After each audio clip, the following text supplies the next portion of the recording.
into the past. We're trapped in a room with no doors, writing letters to the void, hoping someone, anyone, will hear the scratch of our pen. Like a raven perched on the shoulder of despair, the weight of our words crushes us. We drink to forget, but the hangover is just the beginning. The pages of our lives are torn, dog-eared and stained, a mess of scribbled hopes and crossed-out dreams.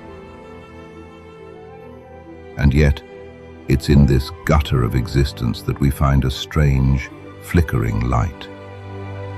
The cracks in the walls let in the darkness, and in that darkness, we glimpse the outline of our true selves. We're the madmen writing in the margins, the ones who've lost everything except the need to create.